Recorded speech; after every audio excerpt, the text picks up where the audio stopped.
అందరికీ నమస్కారం. అందరూ బాగున్నారు. నేను చాలా బాగున్నాను.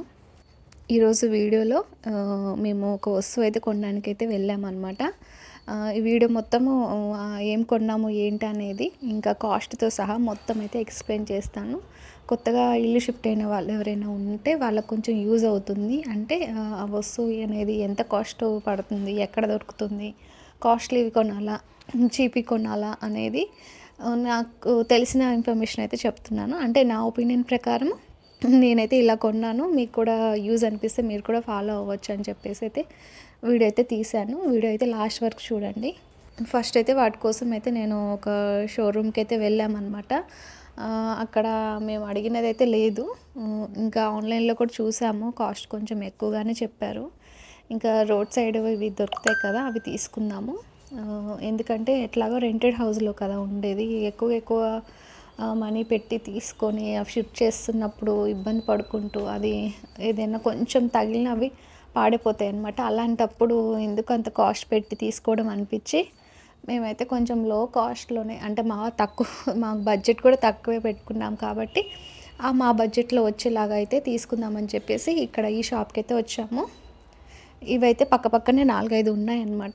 మాకు కావాల్సిన సైజ్ అయితే చిన్న బీరువా అనమాట. 5 ఫీట్స్ అలా తీసుకుందామని చెప్పేసి అనుకున్నాము. ముందు షాప్లో అడిగినప్పుడు వాళ్ళ దగ్గర అయితే ఇది లేదంట, వీళ్ళ దగ్గర అయితే కనిపించింది. లోపలికైతే వెళ్ళాము. లోపలికి వెళ్ళాకైతే మేము 5 ఫీట్స్కి బదులుగా 6 ఫీట్స్దే తీసుకున్నాము. ఎందుకంటే 5 ఫీట్స్ది చాలా చిన్నగా ఉంది. ఇంకా అంత చిన్నది పెట్టుకున్న ఎక్కువ బట్టలు కూడా పట్టవు, మళ్ళీ స్పేస్ వేస్ట్ అని చెప్పి ఇక పెద్దదే తీసుకున్నాము. అంటే 5 ఫీట్స్కి 6 ఫీట్స్కి డిఫరెన్స్ ఏంటంటే కొంచెం ఒక షెల్ఫ్ అనేది ఒక 2 ఇంచులు ఎక్కువ వస్తాయి అనమాట. 2 ఇంచులు ఎక్కువ బట్టలు పడతాయి. సరే 6 ఫీట్స్ దానికి మనము లెగ్స్ కట్ చేసి మన ర్యాక్లో పెట్టుకునేలాగా సెట్ చేసుకుంటే సరిపోతుంది అని చెప్పేసి 6 ఫీట్స్ అయితే డిసైడ్ అయ్యాము. ఇంకా అక్కడికి వెళ్ళాక బీరువాతో పాటు దేవుడి మందిరం చూపిస్తున్నా కదా, అది ఇంకా చెప్పుల స్టాండ్ కూడా తీసుకున్నాము. అసలు చెప్పుల స్టాండ్ తీసుకోవడానికి రీజన్ అయితే చాలా పెద్ద రీజన్ అనమాట. ఎందుకంటే మాకు ఆల్రెడీ ఉంది, కాకపోతే అది ఓపెన్ అనమాట, దానికి డోర్ ఏం లేదు. దానివల్ల ఏంటంటే మాకు పెంట్ హౌస్ అవ్వడం వల్ల కింద ఎవరైనా డోర్స్ తీసినా డైరెక్ట్గా కుక్కలు వచ్చేసి పైన ఉండిపోతున్నాయి. చెప్పులన్నీ ఖరాబ్ చేసాయి అనమాట. అసలు కాస్ట్లీ చెప్పులు మొత్తం పనికి రాకుండా అయితే కొరికి పడేసాయి. దానివల్ల ఇవైతే డిసైడ్ అయినాము. ఇంకా అవి కొరుకుతున్నాయి అన్న టెన్షను, సౌండ్ అయిన ప్రతిసారి చెక్ చేసుకోవడం, ఇదంతా రిస్క్ ఎందుకులే, ఇంకా ఒకటి కొనేసి దానికి లాక్ వేస్తే సరిపోతుంది కదని చెప్పేసి అది కూడా తీసేసుకున్నాము. ఎందుకంటే పనిలో పడి 3 ఒకసారి తీసేసుకుంటే పని అయిపోతుంది. ఎందుకంటే ఒక్కొక్కసారి కొన్నామనుకో ట్రాన్స్పోర్ట్ ఛార్జ్ కూడా పే చేస్తారు. ఆ బొక్క ఎందుకని చెప్పేసి 3 ఒకసారి తీసుకున్నాము. మాకు ట్రాన్స్పోర్ట్ ఛార్జే 500 పడింది. అంటే మా పక్క నుంచి పెద్ద డిస్టెన్స్ ఏం లేదు, మేము నడుచుకుంటూ వెళ్ళి నడుచుకుంటూ వచ్చాము ఆ షాప్కి, అంత దగ్గరే. అయినా సరే అంత ఛార్జ్ అయితే చేశారనమాట. ఇంకా మనకి వస్తువు కావాలన్నప్పుడు ఇంకా వాళ్ళు ఏదైనా డిమాండ్ చేస్తారు, మనం ఏదైనా కొంటాము. ఇంకా బీరువా విషయానికి వస్తే చాలా డెలికేటెడ్ అనమాట. అంటే ఈ ఇంట్లో ఎన్ని రోజులు ఉంటామో అన్ని రోజులు అయితే యూజ్ అవుతుంది, తర్వాత కష్టమా అనిపించింది, అంత డెలికేటెడ్ ఉంది. అంటే అక్కడ మేము చూసినవి అయితే కొంచెం పర్లేదు, కాకపోతే అవి కొన్ని సొట్టపోయినట్టుగా డ్యామేజ్ అయిన పీసెసే ఉన్నాయి వాళ్ళ దగ్గర.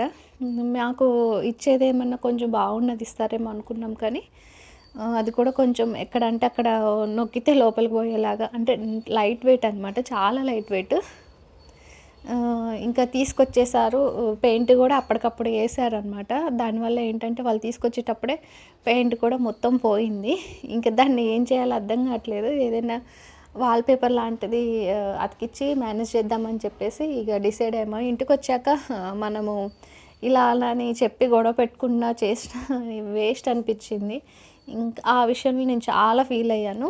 ఇంకా అది తప్ప షూ ర్యాక్ కానీ దేవుడి మందిరం కానీ అవి 2 చాలా నీట్గానే తీసుకొచ్చారు. ఆ పెయింట్ వేసింది అంటే వాళ్ళు కావాలని డ్యామేజ్ ఉన్న దగ్గర అప్పటికప్పుడు వేసి తీసుకొచ్చినట్టుగా అనిపించింది. మమ్మల్ని అయితే మోసం చేశారు నిజం చెప్పాలంటే. ఇంకా మేము మోసపోయామనే చెప్పాలి. కాకపోతే కాస్ట్ కొంచెం తక్కువ అనమాట.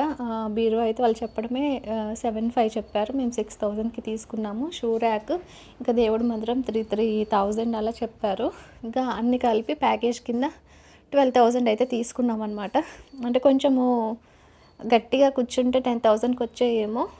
సరే డబ్బులు సరే బరాబర్ ఇచ్చినా వాళ్ళు మాత్రము మంచిది బీరువా ఇయ్యకుండా మాకేదో డ్యామేజ్ పీస్ అయితే అంటగట్టారు. సరేలేండి, ఇంకా వాళ్ళకి ఎక్కడో రుణపడి ఉంటాము. ఆ రకంగా తీసేసుకుందాం అనుకున్నాము. ఇంకేం చేస్తాము, ఇంటికొచ్చాక తీసుకొచ్చి ఇంట్లో పెట్టాక పెయింట్ ఎంత పోయినాక వాళ్ళు పెయింట్ వేయొచ్చు, అది వేయచ్చు, ఇది వేయచ్చు అని సర్ది చెప్తున్నారనమాట. ఇక గొడవ పెట్టుకుంటే చాలా పెద్ద గొడవే అయ్యేది. కానీ ఇంకా మాకున్న సిచ్యువేషన్, మాకున్న ఇష్యూస్లో ఇది పెద్ద ఇష్యూ లాగానే అనిపించలేదనమాట. ఎందుకంటే ఇంతకంటే పెద్ద పెద్దయే చూసినాము. ఇది ఒకటి చిన్నది ఏముందిలే అని చెప్పేసి ఇక లైట్ తీసుకున్నాము. ఎన్నో రోజులు వాడతామో తెలియదు. ఈ ఇంట్లో ఉన్న రోజులైతే ఇది వాడేసి తర్వాత పడేయడమే అనిపించింది. ఎందుకంటే అంత లైట్ వెయిటెడ్గా ఉందన్నమాట. ఎక్కడ అంటే అక్కడ సొట్టబడిపోతుంది. ఇంకా ఓన్లీ నా డ్రెస్సుల కోసం, చీరల కోసమే తీసుకున్నాను అనమాట ఈ బీరువా. చూడాలి ఇంకా రఫ్ అండ్ టఫ్ యూజ్ చేయడానికి ఏమైనా యూజ్ అవుతుందో, మధ్యలోనే పడేయాల్సి వస్తుందో చూడాలి ఎలా ఉంటుందో. ఇంకా చెప్పుల స్టాండ్, పూజ మందిరం అయితే ఓపెన్ చేయలేదు. ఓపెన్ చేసే వీడియో అయితే కంపల్సరీగా మీకు పెడతాను. బీరువా అయితే అదే రోజు అయితే ఓపెన్ చేశాను అనమాట. బీరువా తెచ్చేటప్పుడు జాగ్రత్తగానే తీసుకొచ్చారు. అంతా ఏ ప్రాబ్లం లేదు. కానీ వాళ్ళు డ్యామేజ్ పీస్ని పైన కవరింగ్ లాగా కలర్ వేసి తీసుకొచ్చారు. అది సరిగ్గా డ్రై అవ్వక వాళ్ళు ఎక్కడెక్కడైతే డ్యామేజ్ అయ్యిందో అక్కడంతా పెయింట్ పోయిందనమాట. చూసారు కదా సొట్టలు ఎలా పడుతున్నాయో అలా పట్టి ఉన్నాయన్నమాట. ఆ డ్యామేజ్ పీస్ని మాకు అంటగట్టారు. 6,000కి అయితే అంటగట్టారు ఇంత పెద్ద బీరువా. ఇంకా మాకు వెనుక చూపిస్తున్న షెల్ఫ్ ఉంది కదా, ఆ షెల్ఫ్లో పట్టాలన్నమాట. దానికోసం అయితే మేము కాళ్ళు అయితే కట్ చేయించాము. ఇంకా వాళ్ళే తీసుకొచ్చారనమాట. మాకు ఇట్లా ఇంత సైజే కావాలని అంటే మేమే వచ్చి కట్ చేస్తాము సైజ్ చూసి అని చెప్తే ఇంకా వాళ్ళే కట్ చేసి అక్కడ సెట్ చేసి వెళ్ళారు. మోసపోయాము. ఇక చేసేదేం లేదు, లైట్ తీసుకున్నాము. ఏం చేస్తాము, ప్రతిదాని కోసం వాదించి గొడవ పడేంత ఓపికలు లేవన్నమాట. లైఫ్ ఇక అంతా పెద్ద పెద్ద ప్రాబ్లమ్స్ చూశాక ఈ చిన్న ప్రాబ్లము పోనీలే అన్నట్టుగా అనిపించింది. ఏం చేస్తాము, దేవుడు కూడా మాకే చేస్తాడు, మనుషులు కూడా మమ్మల్నే మోసం చేస్తారు. ఏంటో మరి చూడాలి. ఇదైతే చెప్పుల స్టాండ్ అనమాట. 3,000 పడింది. దండగా అనిపించలేదు. కాకపోతే ఇది మాత్రం తడవకూడదంట. దీన్ని కొంచెం మెట్ల దగ్గర అయితే అరేంజ్ చేయాలి. ఇదైతే పాతదనమాట. ఇది చెప్పాను కదా, ఈ పాతది ఆల్రెడీ ఉంది కూడా. ఈ కుక్కలు వచ్చి మొత్తం షూ కానీ చెప్పులు కానీ అన్నీ ఖరాబ్ చేస్తున్నాయని ఇంకా ఇదైతే తీసుకోవాల్సి వచ్చింది. ఎలా ఉందో కింద కామెంట్ చేయండి. అలాగే మేము పెట్టిన కాస్ట్ రీజనబుల్లా లేకపోతే ఎక్కువ పెట్టేశామా అనేది అయితే కింద అయితే కామెంట్ చేయండి. బీరువా అయితే 6,000 వచ్చింది. పూజ మందిరం ఇది 3,000. ఇందాక చూపించిన షూ ర్యాక్ అది కూడా 3,000. మొత్తం కలిపి 12,000కి అయితే తీసుకున్నాము. ఇంకా పూజ చేసేసి అయితే బీరువా అయితే ఓపెన్ చేశాను. మిగతా 2 అయితే ఇంకో మంచి రోజు చూసి ఓపెన్ చేద్దాం నిదానంగా అని చెప్పేసి అలా వదిలేసాను అనమాట. ఇది ఈరోజు వీడియో. Thanks for watching.